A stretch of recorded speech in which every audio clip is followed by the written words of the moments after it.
అందరు మంచిగున్నారా? Eeshwarappa homeo clinic సమర్పించు ధూమ్ధామ్ ముచ్చట powered by doctor Agarwal's eye hospital. ముచ్చట్లు చురువు చేద్దాం.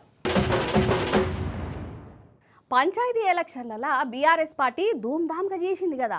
బీఆర్ఎస్ తరపున నిలబడ్డ అభ్యర్థులకు జనం జేజేలు చెప్పిరు. ఇక షేయి పార్టీ మీద పల జనం ఏ తీరుగా కోపం చూపించారో మనందరికీ ఎరికే. కానీ ముఖ్యమంత్రి రేవంత్ సార్ మాత్రం మందిని ఇంకా మత్మర్పించే ఉపాయం ఏమన్నా చేస్తాడా? కండ్ల ముందే కనబడుతున్నా కానీ జనం మా దిక్కే ఉన్నారు, మమ్మల్నే గెలిపించురని ఏమేమో కట్టించిండు. మరి అదే నిజమైతే అగో రామన్న ఒక సవాల్ చేసిండు. మరి దానికేమంటాడో పార్రి ఇంతకు అసలు సంగతి తెలుసుకుందాం. కానీ మన రామన్న చేసిన సవాలు మన రేవంత్ సార్ విని తీరాలే. అంతలా అయితే ఈ సవాల్ను తీసుకోవాలి కూడా. ఇది తెలంగాణ జనం మాట. ఇంతకు రామన్న ఏమన్నాడంటే, ముఖ్యమంత్రి గారు ఆయన ప్రెస్ మీట్ పెట్టి చెప్తున్నాడు. 5 నిమిషాలలో మాట మార్చిండు ముఖ్యమంత్రి. మొదలు ఏమన్నాడు, మేము 66% గెలిచినాం, ఇది రాష్ట్రంలో మేము 66% గెలిచినామని మొదలు డైలాగులు కొట్టిండు. ఇది మా ప్రభుత్వానికి ప్రజలిచ్చిన ఆశీర్వాదం అని మొదలు డైలాగ్ కొట్టిండు. అతనికి 5 నిమిషాలకే మాట మార్చిండు. స్థానిక ఎన్నికలంటే లోకల్ విషయాల మీద జరుగుతాయి, లోకల్ అక్కడ ఉండే పరిస్థితులు బట్టి, కులం బట్టి, ఇంకోటి బట్టి జరుగుతుంది, దానికి మాకేం సంబంధం అని 5 నిమిషాల మాట మార్చిండు. కానీ నేను ముఖ్యమంత్రి గారిని ఇలా సిరిసిల్ల వేదికగా వారికి నేను ఒక సవాల్ విసురుతా ఉన్నా. అయ్యా ముఖ్యమంత్రి గారు, మీరు అన్నట్టు, మీరు అనుకుంటున్నట్టు ఏది 66% రాష్ట్రంలో ప్రజలు నీతోనే ఉన్నారు అనే మాట నిజమే అయితే నేను నీకు ఒక సవాల్ చేస్తా ఉన్నా. మా ఎమ్మెల్యేలు ఒక 10 మందిని ఎత్తుకపోయినావు కదా, 10 మందిని ఎత్తుకపోయింది కదా, ఆ 10 మందికి దమ్ముంటే రాజీనామా పెట్టి ప్రజలు చెప్తారు ఎవరు ఎక్కడున్నారు, ఎవరి శాతం ఎంత, ఎవరి బతికెంత, ఎవరి ఎత్తెంత, ఎవరి పొడువెంత ప్రజలు తెలుస్తారు. 10 మందితో రాజీనామా పెట్టి రా ఎలక్షన్లకు. ఆ పార్టీలో చేరినాక, కాంగ్రెస్ పార్టీలో చేరినాక వాళ్ళు మాట్లాడిన మాటలు, వాళ్ళ నోట్లకెళ్ళి వచ్చిన మాటలు, మైకులో చెప్పిన మాటలు బొచ్చెడున్నాయి. ఆ కడియం శ్రీహరి గారు అని ఒక పెద్ద మనిషి ఉన్నాడు, నేను అభివృద్ధి కోసం కాంగ్రెస్ పార్టీలో చేరినా అని చెప్పి కుల్లా చెప్పిండు. పోచారం శ్రీనివాసరెడ్డి గారు ఆ పెద్ద మనిషి చెప్పిండు, ఢిల్లీ దాకా పోయి నేను ఇప్పుడే రాహుల్ గాంధీని కలిసి కాంగ్రెస్ పార్టీలో చేరినా, మరి నాకు రాహుల్ గాంధీ గారు స్వాగతం పలికిండ్రు అని పెద్ద పెద్ద మాటలు చెప్పిండు. కానీ ఇలా ఇద్దరు పెద్ద మనుషులు, ఇద్దరు కూడా స్పీకర్ ముంగట పోయి పచ్చి అబద్ధాలు చెప్తున్నారు. మేము ఎక్కడ పోలే, మేము టీఆర్ఎస్ పార్టీలోనే ఉన్నాం, మేము ఎక్కడ పోయినాం కాంగ్రెస్లకు. స్పీకర్ గారేమో పాపం ఇలా ముఖ్యమంత్రి చెప్పినట్టు అబద్ధాలు ఆడక తప్పని పరిస్థితుల్లోకి స్పీకర్ గారు నెట్టబడ్డారు. మరి వాళ్ళని పెట్టుకొని ముఖ్యమంత్రి గారు ఇంకా పోజులు కొడుతున్నాడు.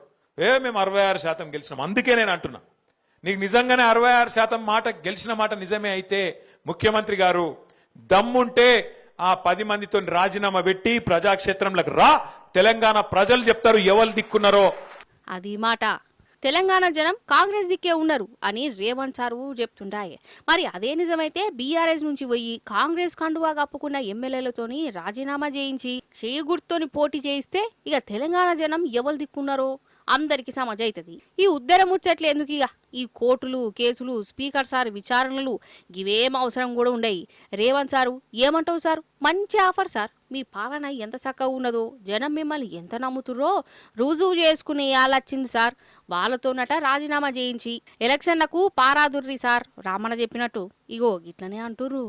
ఇక ఇంకో దిక్కు సర్పంచ్ ఎలక్షన్ల షెయి పార్టీ సావు దెబ్బ తిన్నాక ఈ షెయి పార్టీలకు ఎటు ఏం దోత్తలేదు కావచ్చులా, ఏదో మేకపోతు గాంభీర్యం అని అంటారు చూడు. అయ్యో లోపల భయం భయంగున్నా బయటికి మాత్రం మేమేం తోపులం, మేమే ధైర్యవంతులం అని చెప్పుకున్నాడు. అగు రేవంత్ సార్ గట్టనే చేస్తాడు. 66% జనాలు మాకెళ్లే ఉన్నారని విలేకరుల ముందు చెప్పుకొస్తాడు. ఏ లెక్క ప్రకారం జనం మీ ఎంబడున్నారు సార్ అంటే ఏమేమో లెక్కలు చెప్తాడట. ఇక సార్ అట్లా చెప్తుంటే అక్కడ నవ్వనోళ్ళు లేరు. అందుకే గిట్లా నవ్వుల పాలయ్యే వదులు అప్పుడే కాంగ్రెస్ కండువా కప్పుకున్న ఎమ్మెల్యేలతోని రాజీనామా చేయించి మళ్ళా ఎలక్షన్లకు పోతే ఒక చిత్తం అవుతుంది కదా అని చెప్తురు రేవంత్ సార్కు. అయితే సర్పంచ్ ఎలక్షన్ల జాతర ఓడిసిపోయింది కదా. అయితే పోటీలో నిలబడ్డ అభ్యర్థులు మమ్మల్ని గెలిపిస్తే ఇట్లా చేస్తాం, అట్లా చేస్తాం, ఊరిని ఇట్లా మారుతామని ప్రచారాలు చెప్పుకుంటూ పోయారు కదా. ఇక రాజకీయ లీడర్లు ముచ్చట్లు ఎట్లుంటాయో మీకు కూడా ఎరకనేనా. అయితే అందరు అట్లా ఉండరులా, కొందరు మాట మీద నిలబడతారు, పని మీద పడ్డారు. ఆగో ఇప్పుడు మనం నిర్మల్ జిల్లా కడెం మండలం లింగాపురంలో ఉండముల్లా అగో ఊరవతల చూడురి ఓజిని కథ రకం జీవి అయ్యింది అనుకోగల. కాదు కాదు సర్పంచ్ సారులా. అరే అవ్వంటే ఈ ఊరి సర్పంచే, కొంపదీసి గుడ్డెలు సర్పంచ్ అయిందా అని కారణం ఆడకుర్రి.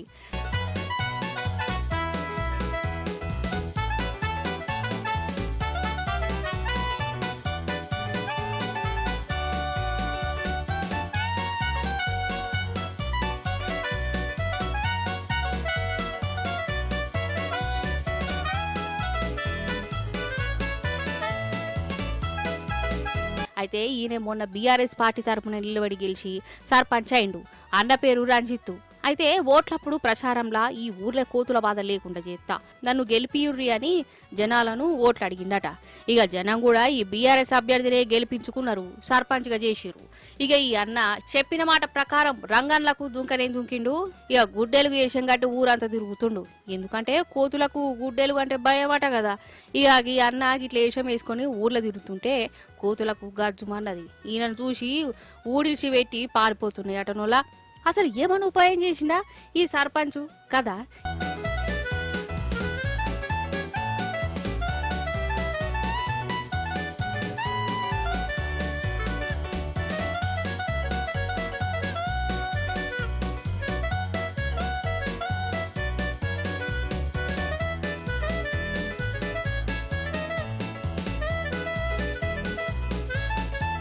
ఏ మాట కామాటినులా ఓట్లప్పుడు రాజకీయ లీడర్లు ఎన్నో ముచ్చట్లు చెప్తారు. ఒడ్డెక్కినాక చెప్పిన ముచ్చట్లు అన్ని మర్చిపోతారు. కానీ బీఆర్ఎస్ అభ్యర్థులు గట్ల కాదులా. మొన్నటికి మొన్న సిరిసిల్ల జిల్లా కందికట్కూర్ బీఆర్ఎస్ సర్పంచ్ విజయమ్మ కూడా ఊరి జనాలకు చెప్పినట్టుగానే పట్ల పడ్డది. ఊర్లే కోతులు లేకుండా చేసింది. ఇక ఇప్పుడు ఈ సర్పంచ్ రంజిత్ పని మీద పడ్డాడు. ఇచ్చిన మాట నిలబెట్టుకుంటున్న ఈ సర్పంచ్లను శభాషానూరి. మరి గత 2-3 సంవత్సరాల నుంచి మా విలేజ్ లో కోతుల బెడద ఎక్కువ కావడం వల్ల ఇంటింటికి తలకు 50 రూపాయలు వేసి బోన్లు చేయించినా కానీ ఆ బోన్లలో కొన్ని పడుతున్నాయి, కొన్ని పడతలేవు. అవి కొన్ని బెదిరిపోయినాయి. ఇది ఏం చేద్దామనే ఆలోచన మీదకి వెళ్ళి నాకు ఈ యూట్యూబ్లో చూసి ఈ ఆలోచన వచ్చింది. దీని ద్వారా కోతుల బెడద నిర్మూలిస్తా ట్రై చేస్తున్నాము. కాదు ఏమనంటే కోపాలు బాగా అత్తాయి కానీ ఏ కుటుంబంలో లొల్లు జోడాలు లేవు చెప్పుర్రి. ఇక ఆలు మొగల పంచాయతీలు అయితే సపరేట్గా చెప్పవలసిన పని లేదు. చాలా ఇండ్లలా భార్యాభర్తలు పాములు ముంగిసలు లెక్క ఉంటారోళ్ళ. నిజమేనా? ఇక పెన్మిటి మీద కోపంతో ఇంటి ఆమె అలిగి పుట్టింటికి కూడా పోతుంది. ఇక ఆ కోపం చల్లారినాక పెన్మిటి బుజ్జుగరిచ్చో బతుకులాడో ఇంటికి తెచ్చుకుంటారు. అట్లా తెచ్చుకోవాలి కూడా. అయితే ఒక కుటుంబంలో ఏమైందంటే దేవుడు కనికరించినా పూజారి వరమియలేదు అన్నట్టే అయిందట. ఎట్లనో చూద్దురట రారి. మరి డైరెక్ట్ ముచ్చట్లకు పోదాం. ఇగో గిడ చూడురి. అయ్యో పాపం ఈయన కాళ్ళు మొక్కుతుండు కదా. ఈమెనేమో చెల్పో నీతో నాకేంది అనుకుంటా దేక్తనే దేక్తలేడు. ఆయననేమో ఆమెను బతలాడుతూనే ఉన్నాడు. ఈయన ఎవరంటే ఈయన అల్లుడు, ఈమె బిడ్డనే చేసుకున్నాడు. అంటే అల్లుడే అత్త కాళ్ళు మొక్కుకుంటా బతలాడుతుండు. గీ హాలత అయిపోయింది. మరి ఈయనకున్ను ఈయన ఇంటి ఆమెకు దినాం కీసులాటలైనలా చక్కగా కమాయించడం, తాగతాడట. ఎప్పటికి ఇంటి ఆమె మీద గులుగుడట, కొడతాడట కూడా. అసలు ఇంటి ఆమెను కొట్టవచ్చునా? ఆ పాపం ఆమె కూడా ఎంతకాలం అని ఓపికతోనుంటది. ఏ వీంతో నాకేంది బేవర్చుగాడు అనుకుంటా పుట్టింటికి పోయి కూర్చున్నది. అటు ఇంకా పోలీసులకు కూడా ఫిర్యాదు చేసింది. పోలీసు వాళ్ళు పిలిపించిరు. ఆలుమగలకు జరంత మంచి ముచ్చట్టు చెప్పిరు. ఇక ఈ పెరిమిటి నేను మారిన ఇంటి ఆమెను మంచిగా చూసుకుంటా ఇంటికి దోలకపోతా అన్నాడట. కానీ ఈ అత్త మాత్రం ఒప్పుకోలే. ఇసంటి కాంతిరోనికి ఇంటికి నా బిడ్డని దోలనే తోల కైకిలు చేసుకున్నా ఉంటా గానీ వీంతోని కాపురం చేయవద్దని అన్నదటనుల నా బిడ్డను పంపనే అని గట్టిగానే చెప్పింది. కథమిగా ఈ అల్లుడు ఆ అత్తగారిని బతునాటుడు పెట్టిండు. ఆమె కాళ్ళు మొక్కి ప్లీజ్ ప్లీజ్ అత్తా నీ బిడ్డను పంపు, నేను మారినా నా మాట నమ్ము అనుకుంటా ఇగో గిట్ల దండాలు పెడుతు. అయినా మీన్లే అంటే వీడు ఎంతగానం సతాయించిండో పాపమావను. ఇక లాస్ట్కు పోలీసోళ్ళు వాళ్ళు వీళ్ళు వచ్చి సంజాయించిరట. ఇంటి ఆమె మనసు మార్చుకుని కాపురానికి అచ్చేతాందుకు రెడీ ఉన్నా అత్తగారు మాత్రం రానిత్తలేదట. ఆమె జయవాటి పంచాదులు ఇంకా పెద్దగానే అని ఏడుచుకుంటూ చెప్తుండు. అయితే ఏడుపు గొడ్లు చూసినాక నాకైతే ఒకటి అర్థమవుతుందల్లా, పెన్మిటి లేకుండే ఇంటి ఆమె ఎట్లనో గట్లా నెగ్గగలుగుతుంది గాని భార్య లేకుంటే భర్త మాత్రం ఉండలేడోల్లా. అందుకే కావచ్చు ఇగో ఇంటి అల్లుడైనా గాని గిట్లా అత్తగారి కాళ్ళ ఎలా వాడుతుండు.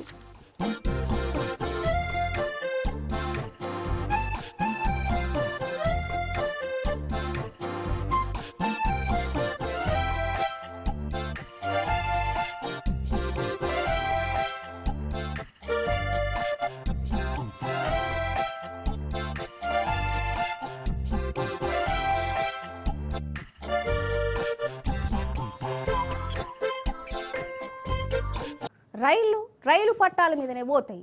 అట్లా పోతేనే వాటిని రైళ్ళు అంటారు. కార్లు బస్సులు రోడ్ల మీద పోతాయి.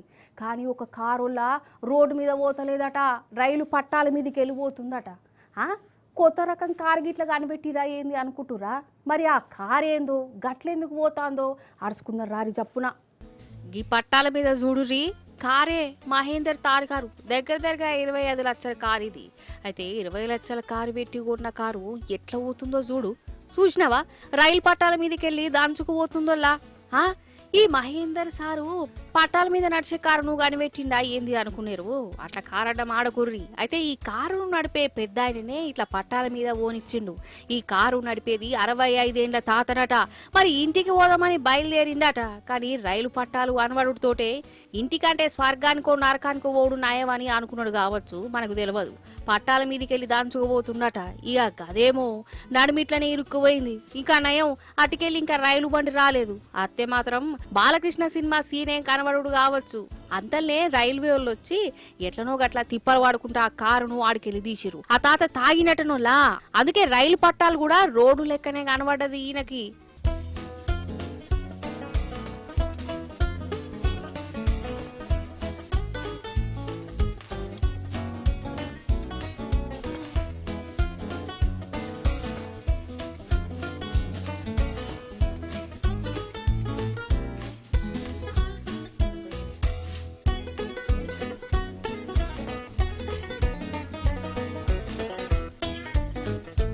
కానీ అదేందో లాగి నడుమ తార్కార్లే గిట్లా పట్టాల మీదకెళ్ళి పోతానే.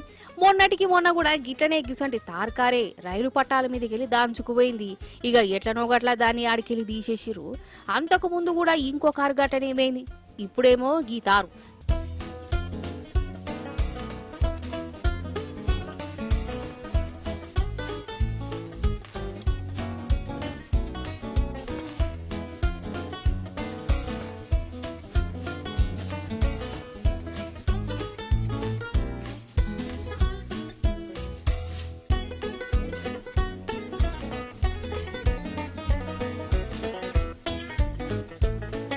వందే భారత్ బండ్లకు బర్రెలకు ఎసంటి అవినాభావ సంబంధం ఉన్నదో ఈ తారుకార్లకు రైలు పట్టాలకు గసంటి సంబంధమే ఉన్నది కావచ్చు పో అన్నట్టు. ఇది ఏడ జరిగిందో చెప్పలే కదా, మనకాడ కాదు గా నాగాలాండ్లోనట. నాగాలాండ్లా అసలు ఈ పులులతోని పెద్ద పరేషానే అచ్చిపడింది కదా. లెక్కకైతే పులులు జంగళ్ళలోనో జూ పార్కులలోనో ఉండాలి. కానీ ఈ నడుమ అడవుల కంటే కూడా ఊళ్ళని బాగా తిరుగుతున్నాయి. వాళ్ళ కుక్కలు పిల్లులు తిరిగినట్టు పులులు తిరుగుతాయి. మరి అట్లా తిరుగుడు తరిక కాదు కదా. మరి పులి ఆఖరికి ఏమైందో చూడు.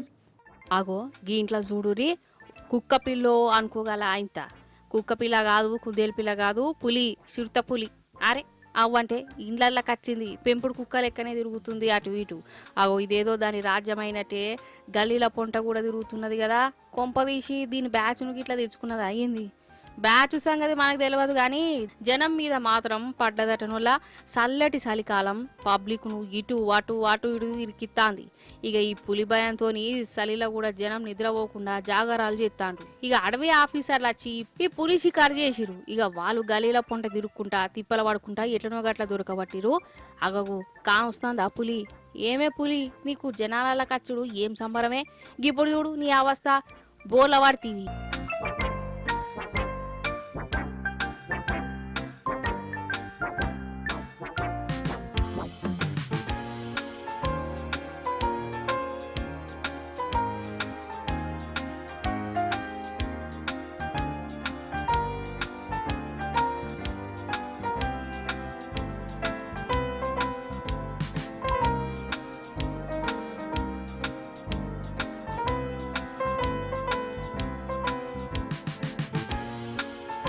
అయినా ఇండ్ల నీ తప్పేం లేదులే, పబ్లిక్దే తప్పు. నువ్వుండే జంగల్ను కూడా కబ్జా చేసిరు.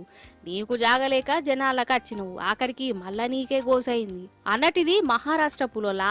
దానిలా గిట్లా ఇండ్లలా తిరుగుతుంది. అదేందోనులా ఈ నడుమ మనకాడ కూడా పులులు బాగా తిరుగుతున్నాయి. ఊళ్ళలా చేనలా తిరుగుకుంటా జనాలకు నిద్ర లేకుండా చేస్తాను. ఇక సందు కొందరు కోతిపూరలు ఏఐల పుల్లను తయారు చేసి పులి పులి అని మత్పరిపిస్తాను. ఏది ఒరిజినల్ పులో ఏది ఏఐయో ఏర్పడకుండానే అవుతుందట.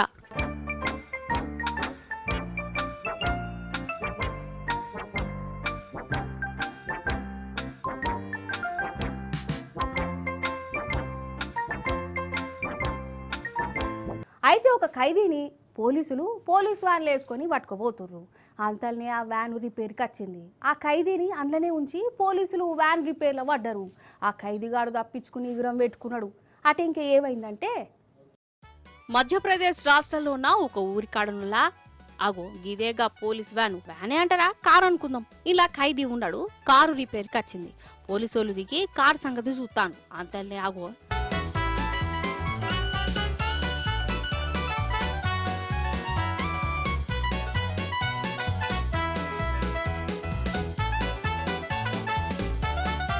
అగో చూసినావా డోర్ తీసిండు ఊరికనే ఉరుకుతుడు. ఇక ఈ ఖైదీ గాని వెనక పోలీసోళ్ళు ఉరుకుతురు దొరకబట్టే తందుకు. మరి దొరుకుతాడా లేదా చూడాలి వీరే.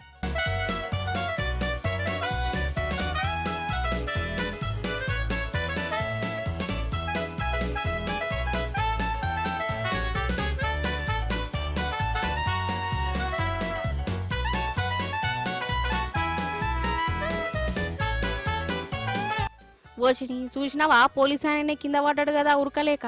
కమ్సే కమ్ ఖైదీ అంతా కూడా ఉరకకంటే ఎట్లా కావచ్చునే.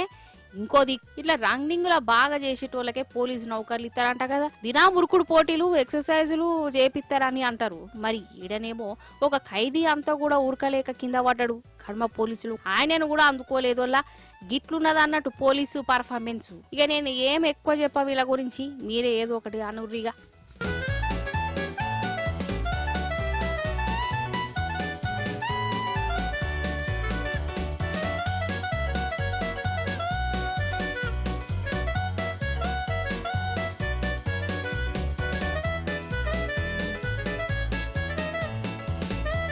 ట్రాఫిక్ రూలు పాటించుర్రి అని 1కి 10 మాటల పోలీసులు చెప్తానే ఉంటారు.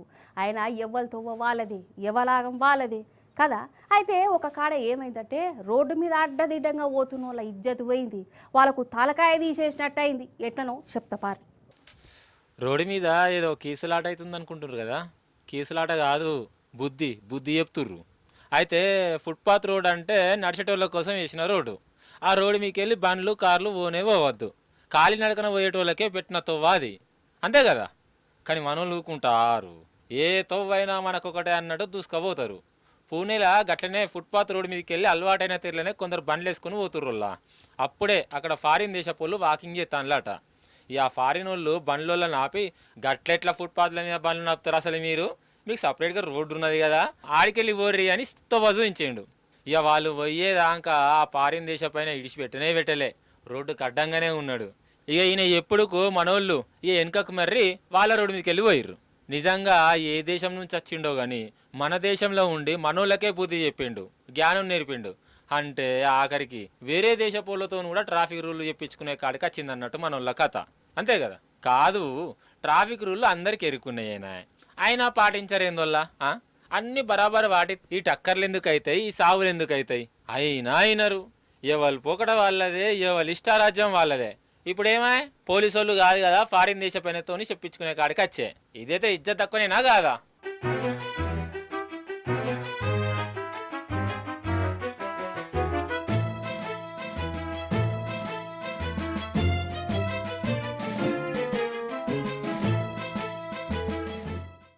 చూసిరు కదా ఇది ఇవాటి ముచ్చట్లు. మళ్ళీ వచ్చే పరి మంచి మంచి ముచ్చట్లు పట్టుకనత్తా ఉంటా మరి.